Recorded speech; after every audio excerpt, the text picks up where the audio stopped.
Now, the UK's top spy agency believes new terror training camps in Arab Spring countries could pose a major threat.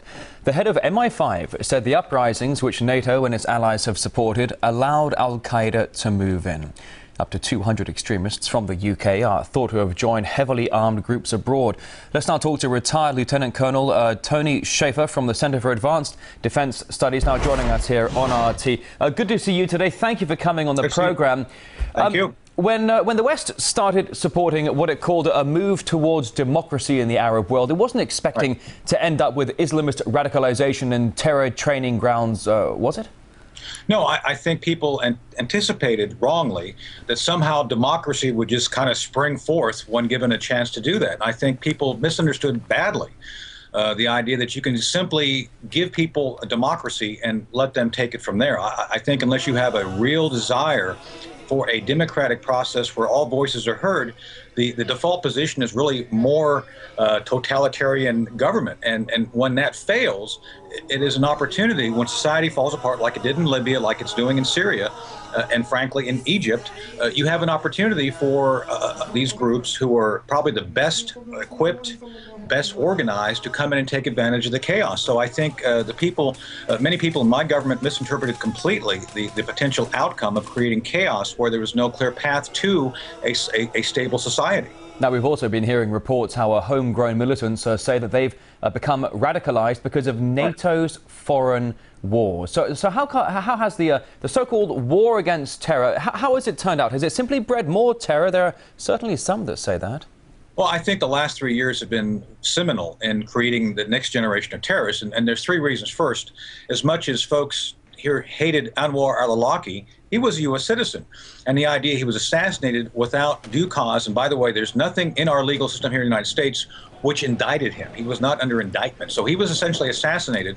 In addition to that, there's been a record of, and I'm a former member of our military, there's a record of us killing civilians in the process of going after these bad guys. So what we're doing, and I and others on the conservative side have said, we have to be very careful of the fact that we're creating the next generation of terrorists. So I think in many ways, by the fact you kill civilians, those civilians then become enraged by what you've done, then they gravitate to these terrorist organizations we're alluding to here. And I think that's why we're seeing this revision of radicalism across the board at this point in time. Well, you talk about a revision of radicalism across the board at this point, also that of breeding a generation of new terrorists. Let's talk about one big event a month away now. Britain's top spy says the Olympic Games could be a target for attack. Do you think a major assault could be planned by homegrown terrorists?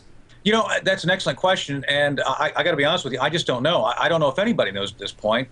We are in many ways going back to the 1970s when it comes to these smaller groups. I was in high school in Lisbon, Portugal during the 70s, and I watched a lot of things going on in Europe. And then in the 80s, we saw a lot of radicalism as well. I actually was an anti-terrorism officer working in Germany during the 80s, looking at a lot of these smaller groups.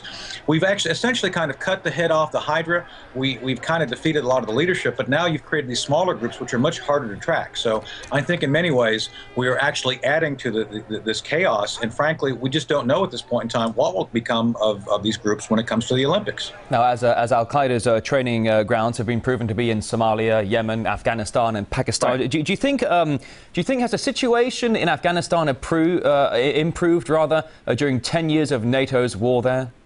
Let me answer that question. I was actually on Capitol Hill yesterday meeting with senior members of Congress, our Congress, on this.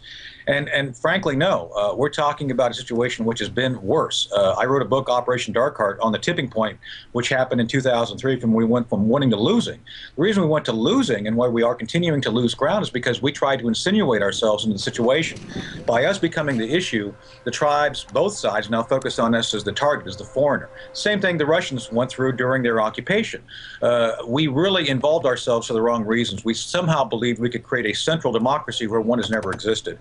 Therefore, the gains, which are substantial, that we've made regarding stabilizing the urban areas, is not sustainable. And I think the moment we step away, things are going to revert to the state they were back in the late 1980s, early 1990s.